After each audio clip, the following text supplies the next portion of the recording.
morning, everyone. This is Michele Hughes from Ageless and Timeless. I'm here in California today. It's a beautiful day here in the San Francisco Bay Area. However, my guest, George King, who you will meet in just a moment, is in Athens, Greece. So, George, welcome. And sorry, we've got you up a little late there, right? Your time? Yeah, hello everyone. 10 It's a little hours? bit late. Yeah, it's 10 hours difference, right? From here Yep, to, yep. but how are you doing with all the fires in Greece these days? This is terrible. Yeah, the situation is pretty bad at the moment in Greece. There are a lot of fires going on, and it's devastating the situation. And the government supports to a great degree, but not fully. And other people are volunteering to help. But my heart is with the people that they've lost a lot of values there, properties, and a lot of animals have been gone from there. It's And crazy. George, welcome to Ageless and Timeless. We're very happy to have you, and it's such a distance. And I told everyone when I heard about you that this is going to incentivize my trip. That you're on number one in Greece was until these fires on my bucket list, but this now knowing you is going to incentivize me to get over there and get into your program so I can get looking like the rest of your clientele. So let's talk about you and how you got to where you are. So I know when you and I spoke originally, you told me you had a life-shattering experience when you were 15 years old and your mother was diagnosed with stage 4 breast cancer, and that was kind of what a lot of people have in life, which are these turning points, these cataclysmic experiences that change their lives forever. So tell us how this affected you and what you did about it, and how this has influenced your journey ever since. That's a very good question. And the catalyst to my growth, I would say, I will attribute this to my mother's breast cancer when I was very young. I think even earlier, like 13 at the time. It Oh, was very memorable. And I would say I can remember my mother screaming from the pains. I would remember the sounds of the puking and all of that. It was like, I have to help. I have to find a solution. I want to be healthy and I want to focus on my longevity. I can't go through this. My mother can't go through this. So at the time, she survived. She's now pretty good and very healthy. Of course, I coach her at the same time with supplementation, exercise protocols, and so on. But I would say at the time, it was like the small glimpse of what there is something here for me that I want to focus on health. And that's where I started to research more about what I want to do in life. Then I started to pursue my degree, bachelor's degree in psychology and cognitive science. And that's where I started to see my real growth on the health element and the health aspect. And because I was researching cognitive studies that involve the cognition, the improvement in the cognition, which is one of the pathways of longevity, one of the pathways that we have to focus and opt for. And I found that there is a great correlation between cognition and longevity. And that's where I started, to unravel each pillar, each step. I said, okay, how can I improve my cognition? I said, there are a lot of studies conducted on cocoa powder, and that helps the cognition. And I started to incorporate more cocoa powder. Like that was very, very simple step. That's very, very simple step. And I started to incorporate that. And I started to see improvements on my memory, on my performance, academic performance, if you may, and more on my writing skills. And I started to see there is something going on with the longevity and focusing on longevity. At the same time, I was pursuing, I was a gym enthusiast at the time, and I was pursuing a healthy body. And that's where I started to see there is a connection between the body and there is a connection between and nutraceuticals, which is the natural supplementations, as I said, the cocoa powder. And I started to, slowly start to add things together. Like I want to work out, I want to improve my health, but at the same time, I wanted to see my body very ripped, my body very lean, and I couldn't find any answers to that. Everyone was having different opinions. Everyone had the notion of taking steroids and illicit substances, which I wasn't very fond of, because I was thinking I want to pursue longevity, I want to be healthy. And I said, there must be a way that naturally I can be lean, naturally I can attain a physical body that I love and I want to have it strong. There must be a natural way. So I started to read scientific papers, read academic records on fasting, on specific nutraceuticals, and we will talk about it that extend lifespan, and more precisely mammalian lifespan, because there is a huge difference on the research to that. Mm-hmm. And then I started to see the results of that. I started to be lean. I started to have crazy energy. And I use the crazy word because I want to, intensify the meaning of the difference. Before, I would be very drowsy. I would have brain fog. But when I started to focus on longevity, things started to shift. My body was starting to become different. And I saw that when people started to approach me and they were telling me, how did you attain that physique? That's impressive. And at the time, I couldn't see that physique on my own eyes because I was immersed in the process and the pursuit of longevity. I was that immersed that I couldn't see the results. And I remember very vividly that I started crying when I went back home and I said, what I have attained, I can't believe that. And I started, I'm telling you, it's very moving for me. And I made this happen because of the discipline that it provides you at the same time. Following longevity, it provides you with a proper step-by-step guide that you have to follow. And if you don't follow it, for example, you eat once cocoa powder that extends your lifespan, then if you don't put it in a specific protocol of yours, how is it going to be contributing to your health?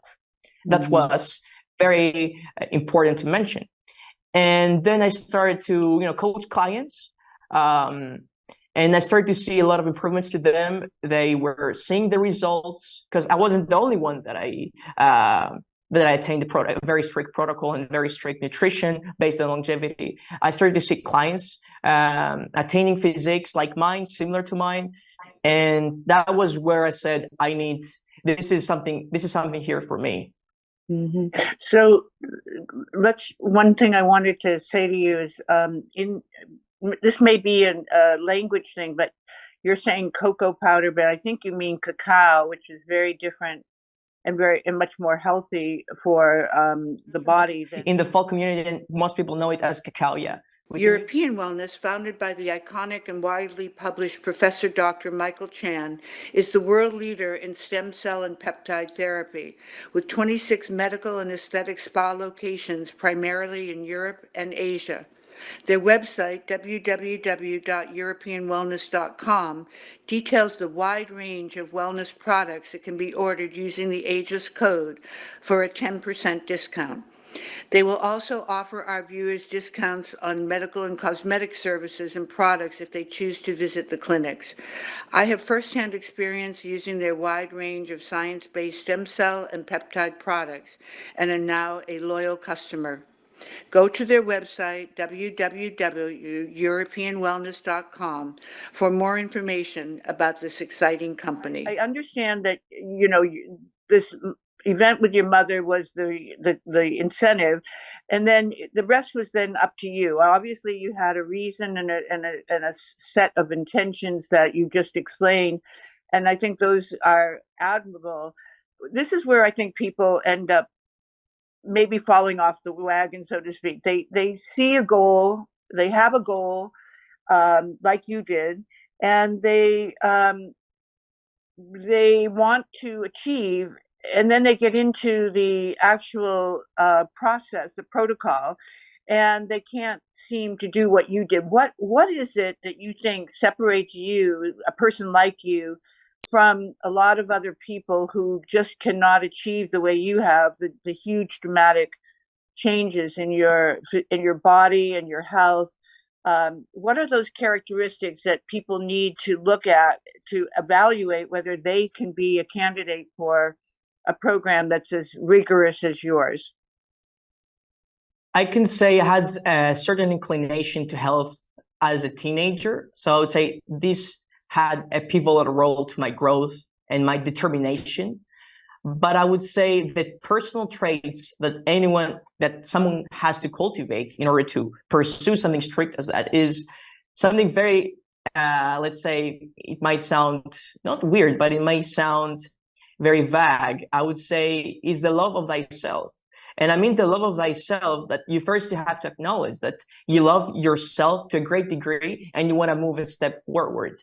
Mm-hmm. Maybe you don't love yourself at the moment, but that is also love that you acknowledge that you can be better. That Mm-hmm. process, that small step is identifying of where you want to go. So I would say step number one is identification of the process of where I am and where I want to go. And then appreciating yourself and providing with the proper love and affection to the process, and trusting is a step number two. Trust the process, trust yourself, because if you don't trust yourself, how can you trust the process?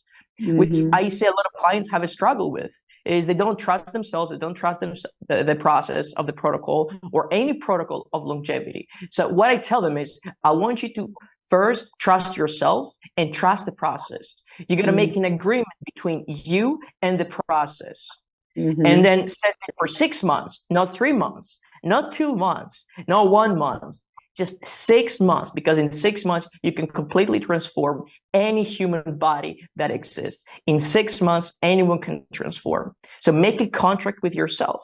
Make a contract that, hey, I want to go in this process.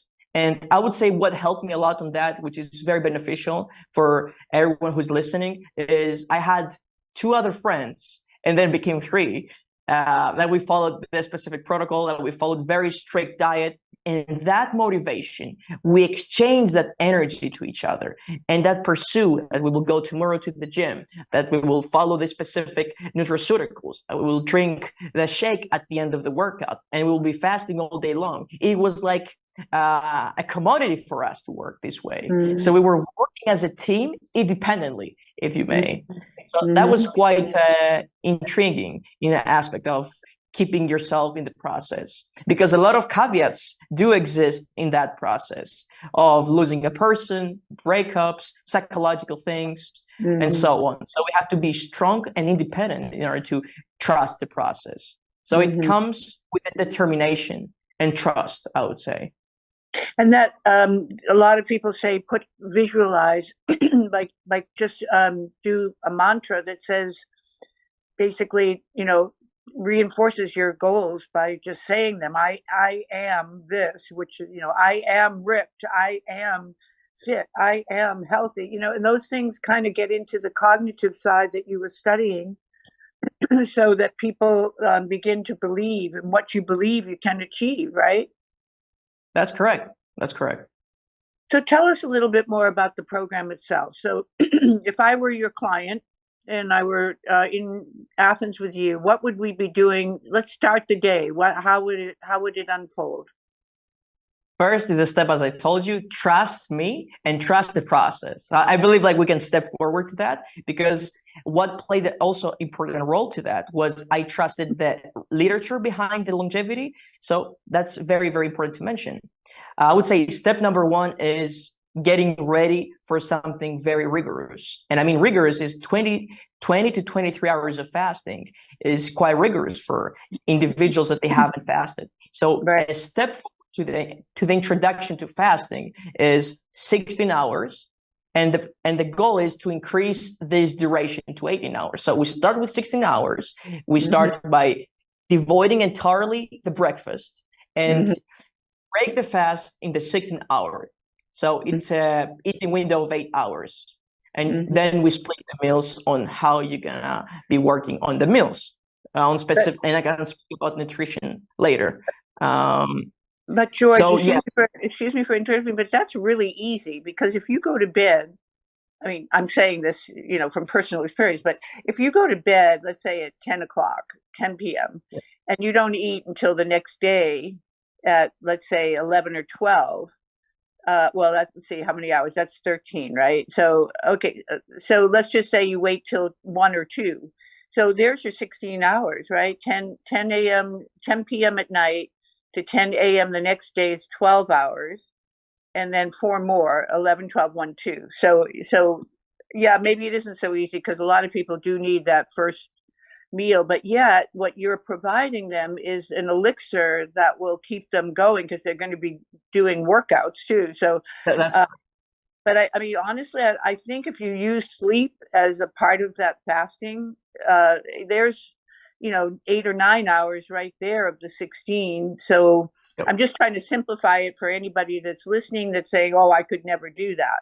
And I know Yep. intermittent fasting, everybody's been, it's a buzzword in all the health literature. There are some people that, basically are,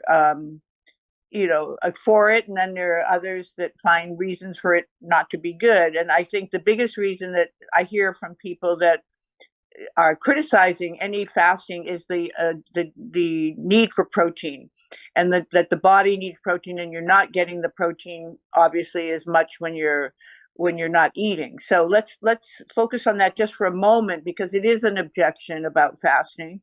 And I think that anyone listening is going to have a bit of a devil's advocate approach, particularly if they're not keen on fasting. So let's talk about the pros and cons. Go ahead. It's your stage to talk about. I believe that I support the sentiment and the notion that people do face difficulties on the fasting and the protein restrictions. But you brought up two very interesting subjects. One is the fasting and how to properly implement the fasting. That's why I previously mentioned a 16-hour duration of fasting as a startup. This is a startup, and the goal is to process it to 18 hours, and then the goal is to go up to 20 hours and 22 hours, and that's the goal.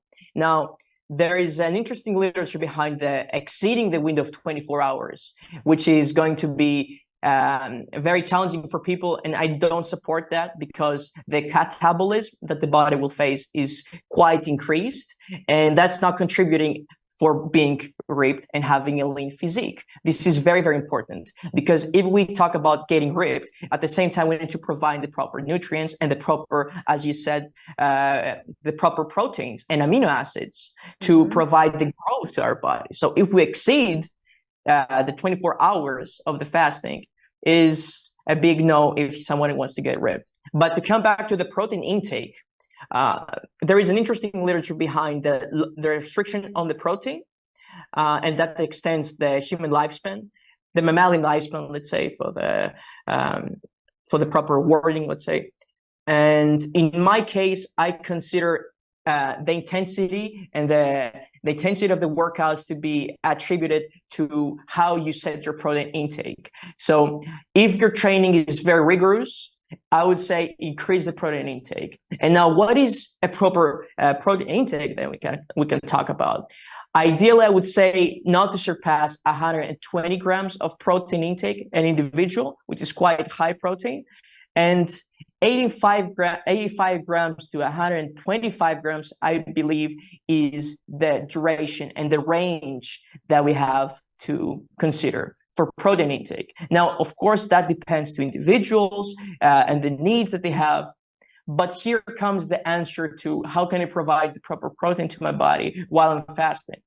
And here is where I want to direct the conversation to. The way that you break your fast is the most crucial thing that anyone can do, because while you're fasting, your body goes through a process of autophagy, of expurgating toxins through the induction of the phase 2 enzyme and so on. And the body's in a stress mode. It raises the cortisol, which is antagonistic of testosterone and all of that. So we need to calm the body down and prepare it for the nutrition, because we have already previously stressed the body with the training. So the way that we break the fast has to be with a liquid form. It can be a smoothie, it can be a protein shake, it can be anything that is not going to be a solid food, let's say. And I stress this because I see a lot of people, they're fasting for a lot of hours, and the first thing that they do is they eat rice, they eat this, they eat that. They start to eat, not to let the body absorb it first. So I would say breaking the fast with a protein shake, having a multivitamin and a bunch of amino acids, it will be the most optimal way to ensure that the body will absorb the nutrients, absorb the proteins, and utilize that fuel while sleeping for the next day. I realized just after we started chatting about this that actually the fast is actually even easier than I said, because if you go to bed, I mean, if you eat your last meal ending at 6 or 7, let's say 7, that's more reasonable. And then you go to bed at 10 because you should have 3 hours of empty, stomach to digest before you go to bed. So otherwise, you're probably putting a lot of that evening meal into fat, right? So you want to maybe do a little exercise after, like a walk or whatever, to burn off the calories and the sugar part of it. So okay, so that's even easier because if you stop eating at 7 and you don't eat again for 16 hours, then you're eating in the mid morning. That's not that hard to wait as long as you're drinking things like you're describing. So I just want to make that correction because I realized afterwards, hey, Michele, you miscalculated because it's not when you go to bed, it's when you stop eating that you're starting your fast. So anyway, so there was That's that. But now back to the protein. So I just had a guest on my podcast, Dr. Elizabeth Yurth, and I also am about to have a guest that's also a fitness trainer, and both of them have said that you should have 1 pound of 1 gram of protein for every pound of your body weight. But from what you just said, most people are not 120 pounds, at least not men. So so what would you say about that? That 1 gram of protein per 1 pound of body weight, which means that a person that's 135, like a woman, 130, 135, is going to need 135 grams of protein. That's a pretty daunting task for a lot of people, particularly if they're not eating 23 hours a day. So, I mean, if they're fasting, like you're describing. So even with 16 hours. So I think it's a challenge, and so I guess that leads us segue now to the actual nutrition that you're proposing in your program, because that will uh, obviously you focus on this and you know how important protein is, because if you don't have protein, you could have sarcopenia, right? You lose muscle, and you're going to have people that are getting ill rather than getting well. So particularly as they're getting older, because it's more difficult to have muscle as you get older, right? Because your human that's growth correct. hormone reduces, your testosterone levels reduce, the whole, all of the things that, and causing a lot of bodybuilders to take HGH supplements and injections, so which are somewhat controversial and even maybe dangerous. So let's go back to maybe just build the pyramid here. Okay, so let's talk about how each meal that you're, even the liquid meals that are going to be used to uh, be supplementing the fast, that are not part of the actual eating of the meal, like your dinner would be. So let's say, okay, what starts out? So if the first thing in the morning, give me what the protocol is. Give us, I should say, all of our viewers, what is the very first thing that you're going to eat or drink, I should say, when you wake up? So let's start, from the beginning. The protein shake, the liquid shake that we will break the fast is different than what we will consume during the fast. Because Right. during the fast, we want to catabolize the proteins. We want to enhance autophagy, which comes with turmeric, is one of the supplements that we use. Ginger is another one supplement that we use to enhance autophagy and expurgate the toxins from the body. The other one is glucosamine, which Right. independently extends mammalian lifespan, as is very famous in the anti-aging world. Right. But we Why don't drink you this like, define? Could you define autophagy first for everybody? yeah, correct. Autophagy is the process where the proteins and the membranes getting used from the body and destroyed as energy. So the body starts to destroy the old cells, the old membranes, and the old and damaged proteins for energy and expurgation purposes. And that's the process of where we start to retard the aging process. So let's say it's the cleansing and renewal process, to make it very, very simple. And that, of course, contributes to independent extend our lifespan. Mm-hmm. So those three things you just mentioned are all powders: turmeric powder, Yeah, of course.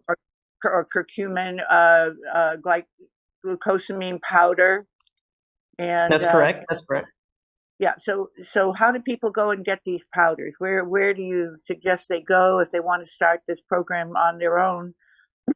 I would say the step number one is the procurement of the supplementation should be very minimal role. If someone wants to adhere to something else there as this.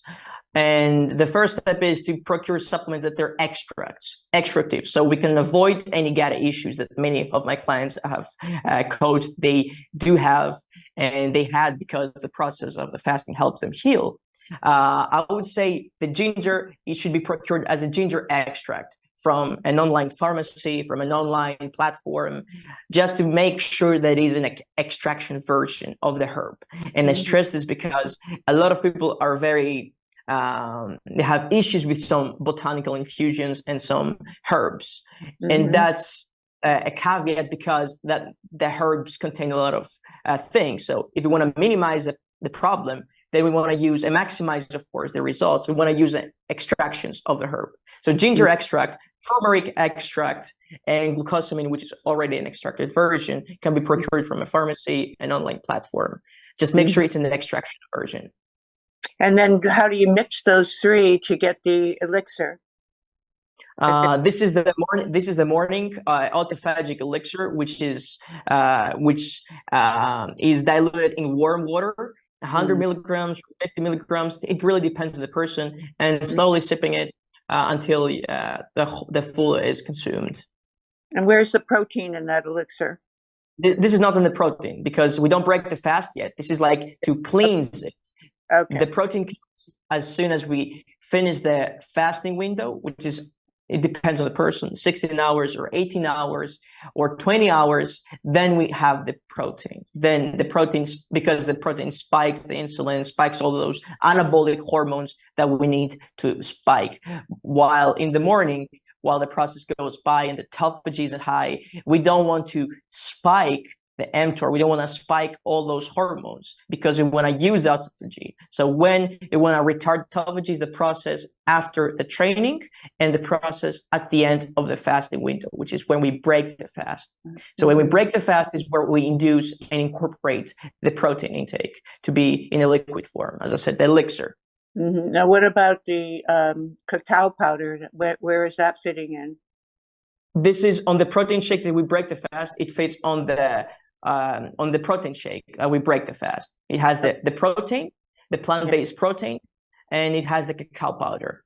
Now, of course, cacao powder can be used during the fasting to help individuals to suppress ghrelin secretion, which is a hunger hormone, to suppress, let's say, the hunger, and help the body detoxify, because cacao powder also is very powerful antioxidant, one of the most powerful antioxidants. So we can use minimal amounts of cacao powder during the day with hot water. Ideally, the dosage that I would recommend is half a teaspoon to start with.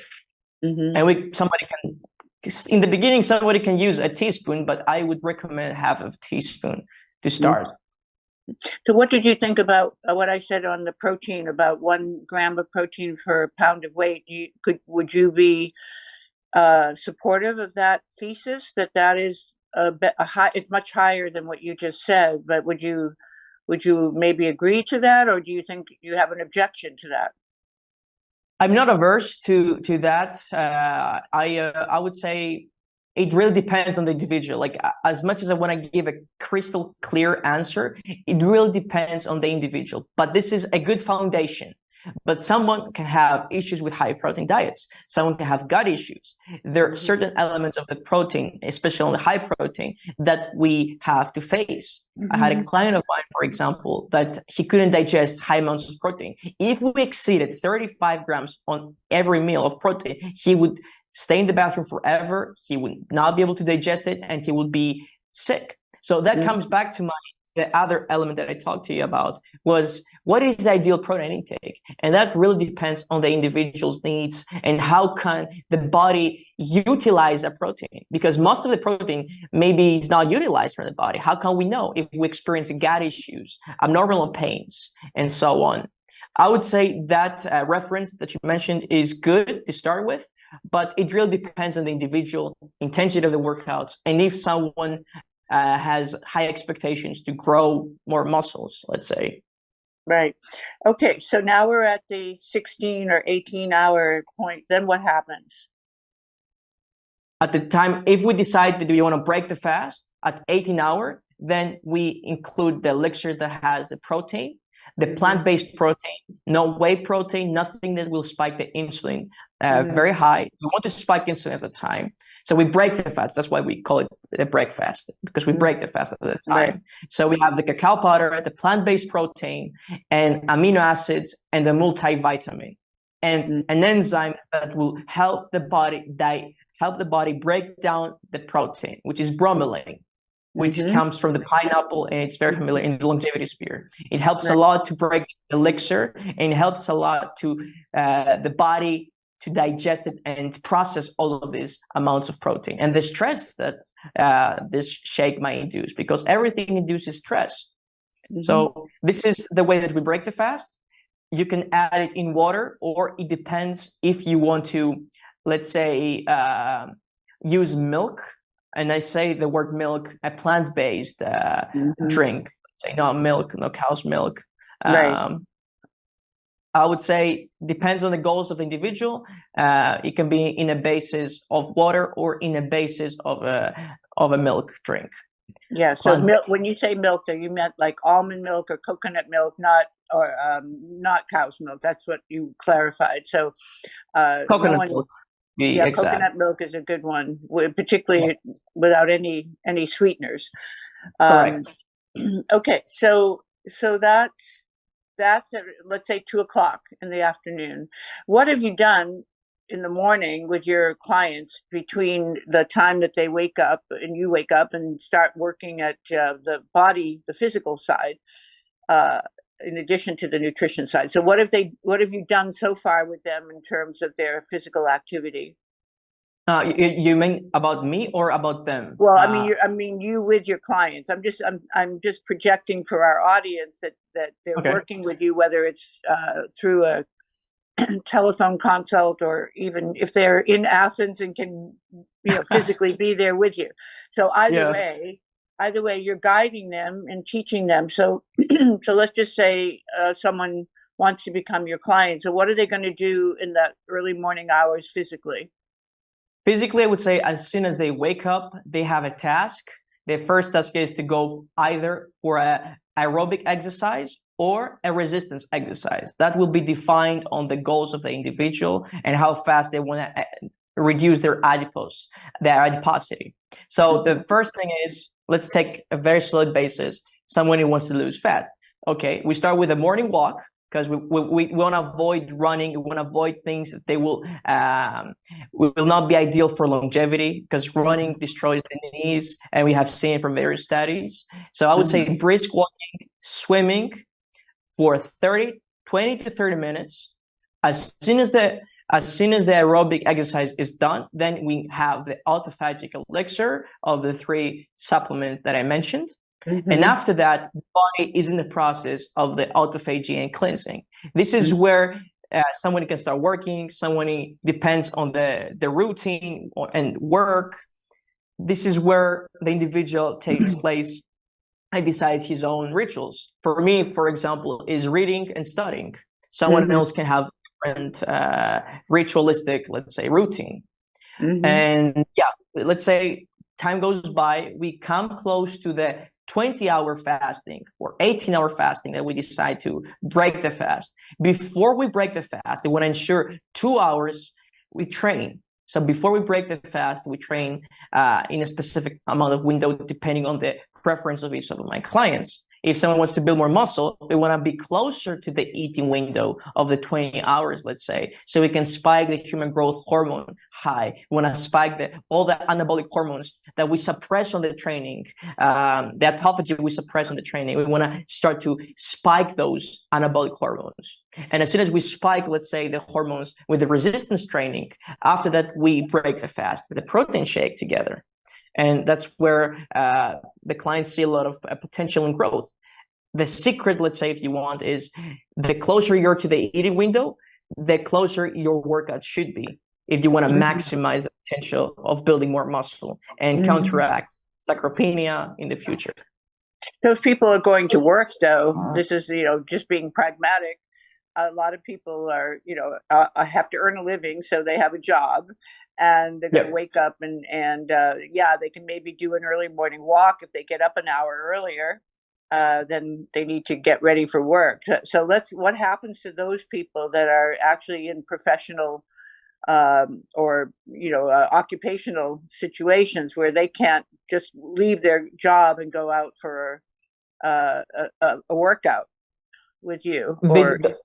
or Are you at the talking about gym? the morning workout or Yeah, you the you were evening? talking about, yeah, I was just saying before they break the fast, you were suggesting that they do a workout right before they break the fast, and I'm Yeah. saying okay, that's fine for those who are retired or not working, but the people that are at their jobs, they would have a hard time getting into that regimen. So, is there a substitute that they can do later in the day after work instead of at the hour of, because they're going to break the fast before they leave work, Yeah, that's probably. fantastic. There are certain things that, let's say, hacks, if you may, the word hack, you can utilize at the time. Some professionals can have access to sauna usage before they break the fast. So I highly recommend for the people that they cannot train to use sauna before they break the fast. It's an ideal way to mimic the training activity and mimic the training benefits. Mm-hmm. And at the same time, it depends on the client. I can set the resistance training on the morning instead of the walk that he Mm-hmm. has or she has to undergo in the morning. So Mm-hmm. let's say he wakes up in the morning and instead of the brisk walking or swimming, he undergoes a austere protocol of resistance training. Mm-hmm. And he doesn't do at the end, let's say, of the fast, he doesn't do the brisk walking. He doesn't have to compensate for that. He can just go for a sauna or just leave solely the training in the morning. When you say a sauna, are you talking about a far infrared sauna, because there's much more detoxification in that protocol than in a regular Swedish type sauna, which is direct heat? But the far infrared sauna is obviously more radiant heat. So is that what you're really saying when you talk about a sauna? Yeah. Yeah, Okay. correct. Yeah. Yeah, to avoid any intellectual excesses, yeah, I would say this is the ideal sauna that anyone has to Right. follow. Correct. Okay. Okay. So now we're at the break fast. So now we're going to do the drink. We're getting ready to do a meal, right? The one meal of the day that you're proposing. So Yeah, we're on an OMAD program, one meal a yeah, day. yeah, Okay. So correct. tell us what should be in that one meal, because that everybody's going to be looking forward to that meal for sure. I know, So yeah. what would This is be where the controversy will ideally? start. Yeah, ideally, what would be included in that meal? So ideally, I always promote plant-based nutrition and let's say vegetarian nature, Pythagorean, let's say nutrition. I always recommend. I can speak about meat if you want. I can speak about the caveats of meat, the caveats of an animal-based Mm-hmm. uh, nutrition. But I will give you specific directions for the way that I craft my meals. I precisely prescribe to my clients and to myself nutrition that is pro-longevity nutrition, which is plant-based, that is high in carbs, in high quality of carbs, which is grains. It could be lentils, it could be rice, it could be other forms of beans, let's say white beans, cannellini beans, red beans. Uh, the more dominant bean in dish, the better for longevity purposes. Mm-hmm. At the same time, I am supporting a lot the idea of having high quality of bread, specific grains of bread, which is Mm-hmm. einkorn, spelt bread, the ancient grains that our ancestors used to eat. Mm-hmm. I support this a lot. So it can be in a form of barley, the grain barley. It could be anything in the legume category, let's say. Mm-hmm. Right. And So and yes, this that includes millet. That would be yeah millet too, right? And spelt. And but if someone has a wheat, let's say celiac disease or a gluten intolerance, how do you guide them for actually getting the bread? Which of course most people love the fact that you're telling them they can eat bread, because that's yep one of the no-nos in most of these protein keto type diets. So why don't you explain to us how, maybe in Greece you have amazing breads that people make right there, right? And we in California are lucky enough to have that opportunity too, with sourdough and a lot of the other grains that are very organic and very nutritious, but not everywhere in the world. Most of the places in America, even, you go into the grocery store and it's all, it's white bread and wheat bread, and it's a lot of flour and not the grain. So it's not an easy task for a lot of people. For you and me, not so bad, but for others, I would say that would be a challenge. So what's your proposal about? Can you get those breads online? Are there bakeries that will ship directly to the consumer? That's a good question, because I had a few clients that they had celiac disease, and this is where it gets very interesting. With ancient grains like einkorn, which is something that I dominantly support, faces no issue. People that they have celiac disease, because the gluten is very minimal and able the body to handle the small amounts of gluten found in the einkorn grain. So I would say einkorn. If the client cannot do einkorn, the ancient grain einkorn, then I would avoid entirely the selection of the grains. And to process that further, I would say dominantly consume fruits, veggies. That's by far the best way, and beans, and prioritize beans, because my celiac clients, they did very, very well on beans from my experience. And this is where we can talk about dairy, because I'm not averse on dairy, because there is interesting literature behind the low-fat dairy and kefir. We can speak about those two, which are very important. People, they can incorporate some cheese that is a low-fat variety and kefir that comes from a goat. They can incorporate those two. Then we want to make sure that fats are meant for the hormonal optimization, which is pure organic extra virgin olive oil. Nuts, dominantly nuts. A lot. I'm very supportive on nuts, cashews, Brazil nuts, and all of this can be procured very easy online, from Amazon, from an online supermarket, or any place that they sell organic foods, and always support the organic variety. But if someone cannot have the organic element, I would say make sure that it is the highest quality that you can have. And yeah, also honey is very important in the diet, because it provides with proper antioxidants and helps to lessen glycemia, and then extend also your lifespan by regulating the blood glucose. So also honey is added to the list of the foods that we consume. George, this is where it gets so confusing to people. It seems like honey would be a sugar, but yet honey, like lemons, should be acidic. But yet when lemons hit your body, they become alkaline. And so they help to alkalize your body, just like apple cider vinegar alkalizes your body. But yet honey, I always use Manuka honey because it's the most medicinal of all honeys. But yet, I think people have to understand that honey is it is a sweetener. So if you're going to use it, don't use it in excess, because you are putting it's a higher form of a sweetener than pure white sugar, but it is still a sweetener, right? So, but I am a big advocate of Manuka honey, because it heals so many things. I mean, it heals your gut. It can heal skin lesions. I mean, there's just so many applications for it. Most people don't even know what Manuka honey is, that it is one of the major exports from New Zealand, right? That's right. So go ahead. Sorry. No, I was saying about the honey in general. Like, this is where I want to stress about the quality of the honey is the most important thing. And this is where we have to go and unravel behind what's happening behind the honey. Is the honey, what the bees have been fed, how they have been treated, is very, very important. And Manuka honey, because of the way that the bees are treated, is very medicinal, as you expressed. And in Greece, I'm very lucky to have a very good source for procurement of high quality of honey, especially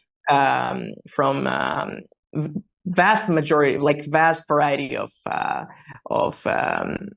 of herbs or any kind of Mhm. the bees that they decide to use. Mhm. So I would say forest honey by far is my favorite, and very high quality. If someone cannot afford the Manuka honey, definitely go for a forest honey that hasn't gone through a process. So raw honey, Right, but in a right. very high quality, the highest quality you can find on honey. Right, raw, organic, and Yes, unprocessed is always the important. Those three words, and then okay, correct. let's talk a little bit about the nutrition from animal sources because there are a lot of people who want their protein from animal sources. They're not going to give it up, and so let's address that because there are ways to get around that. Well, I mean, certainly if we say fish and poultry and that category, so we put lumped it all together. So first, let's address the beef, okay? And I know you live in a country, and I live in an area of this country that we can get grass-fed organic, grass-fed and grass-finished. I think those are two important distinctions. A lot of people will ask when they go to the butcher for grass-fed, but um, you need to ask for grass-fed and grass-finished, and that means that that cow has not been slaughtered and you know just filled with hormones and fed corn and drinking water that is from with pharmaceutical drugs from people in the groundwater. So these are the kinds of things that we have to, you know, it's like a full-time job to really understand what you need to put in your body, but what you put in your body is going to be what you are. So your food is your medicine. So okay, so long-winded way of saying what's your advice on eating animal protein? I'm averse entirely in the animal-based protein for ethical reasons, one part, but also for longevity reasons. Mm-hmm. And the reason for that is animals are very high in ages, Mm-hmm. advanced glycation products, which Mm-hmm. they increase by the Mm-hmm. cooking process. While if you Correct. cook vegetable, for Right. example, you might some degree of ages, but not in comparison with meat. If you cook meat, Right. you get, let's say, 1,000 ages, and if you cook a veg, you'll get 5. The difference is huge if we talk about longevity. Now, if we don't talk about longevity and we talk about ethical part, I'm all, of course, averse to that. Let's say we live in a magical world that animals love to be slaughtered and all of that. I would still not eat meat because I don't support it entirely. So Mm-hmm. my take on that is for the ages content when it comes to longevity, and for ethical purposes, I don't condone to the Mm-hmm. meat-based nutrition. Now, what animal products I am not averse to that? I would say honey is one, and low-fat dairy, as I mentioned before, would be Mm-hmm. the second. There is Mm-hmm. an interesting, let's say, saying from my mentor of philosophy. He was asking me a question about, do you know why Asclepius, the let's say the person of medicine that we have now, the let's say the god of the medicine and the person who invented the medicine, said what was his secret behind it? He was treating his patients with kefir. Let's say I'm saying this very simplified. Right, He of was course. using goat's kefir. He was using that was low in fat. Mm-hmm. And that brought me to the realization that, hey, I want to research more about the low fat dairy. And Mm-hmm. there is an interesting literature behind the low fat dairy and the reduction of cancer. So Mm-hmm. we lower the risk of cancer if we include in our diets very small amounts of low fat dairy, like Mm-hmm. kefir, like goat's milk, but low in fat. This is very beneficial for the body, as we Mm-hmm. have seen, and that promotes longevity. I don't say like to get crazy amounts of goat's milk and cheese, but some small parts they're beneficial. Well, I mean, you in Greece, you have Greek yogurt and Greek and feta cheese. Those are two, Yep. you know, very, very good sources of protein from the dairy part of and I'm sure you're getting some of the best quality because they come directly from the farm to you rather than through a grocery store like we get here. So, do you advocate feta cheese and Greek yogurt for people to Uh, use? For people, I do recommend low-fat feta cheese, which does Mhm. exist, and I do recommend them, but very small amounts, like not amounts like most people would consume. We do have in Greece very high quality of dairy, but Yeah, at the same time, we need to consider the ethical part of how the dairy is extracted from the cow or the goat or whatever. yeah, But I do let them, decide because I cannot tell them be vegan. I don't want to be that person that will tell you yeah. the direction, but I will not, of course, provide the direction on the animal-based foods because it doesn't promote longevity. Because I want to provide an objective experience from myself and an experience from experienced researchers and the literature that we have. I want to provide some truth to that to the people, not just to tell you, oh, feta cheese is good. Okay, where's the research behind it? Okay, low-fat feta cheese is good, not just a generalized feta cheese. So Mm, yes, I do consider dairy as a part of my client's protocol, but mhm. very small parts and low in fat. And I say this many times because a lot of people think they can consume dairy and go crazy with amounts, but they don't acknowledge the fact that is this low in fat or is this high in fat? Like Mhm. Parmesan cheese has 40% of fat. This is Mhm. not longevity. No, We talk about taste.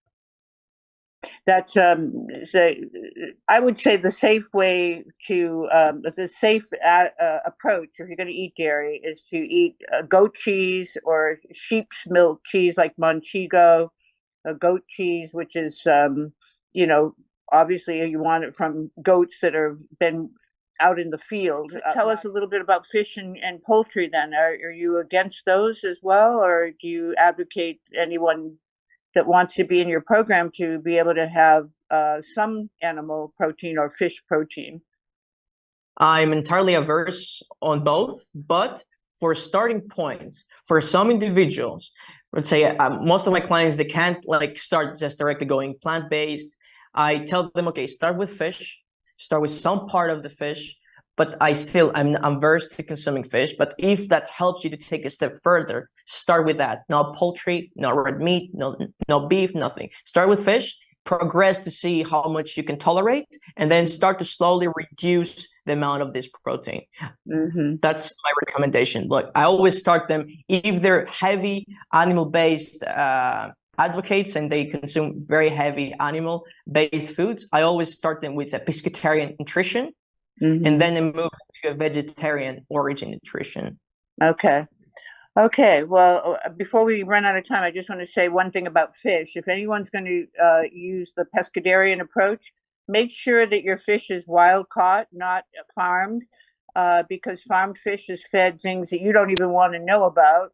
And also don't eat the bigger fish like the pelagics that are feeding on mercury, have more mercury. So the smaller fish are always better. Wild salmon is probably your best, right? For if you're going to eat fish, wild salmon, and well, of course, anyone that can take sardines and mackerel and the smaller, that good luck to you because that's something for me, I just can't do it. I go through the store and I say, I know I should get these sardines and other, but I just can't. So it's up to you. We all have to listen to our own bodies. So. Well, George, it's been lovely to have you here. And when we do the full tape of our podcast, we're going to showcase you doing some of your workouts and letting people see what the results are of basically about a 15-year journey of reformation for a person who started out feeling like he was pretty chubby, as you told me, and Yep. had an epiphany. And thanks to your mother, you don't want her to be sick, but she certainly got you onto a path. So I congratulate you for being so diligent and disciplined and dedicated. The three Ds. Diligent, disciplined, and dedicated. Okay, so thank you again for joining us, and I hope you sleep well. It's time for you to go to bed. So, Correct. yeah, and just before we go, is there one thing that you would like to say in just imparting to our viewers? Any one final comment before we sign off? find a mentor to anything that you want to pursue. That's my best line I can say. And I contribute a lot of my success to finding mentors on Okay. every pillar of where I want to go. Mentorship is the most important thing. So tell us how to find you. They can find me through Instagram page, George King V. Direct me a message there and I'll respond. This is the best and the fastest way that they can find me. And I will happily respond any questions they have. I'm open to anything. And I know you offered an incentive. I won't get into that now, but if people call you and they say they found you on Ageless, I know you're going to give them a nice little offer for the consultation and the training. So we'll let you handle that one that happens to call podcast. Okay. Well, thank you again, George. You have a beautiful evening. Thank you, Michelle, for the opportunity. Thank you. Okay. Take care. Bye-bye.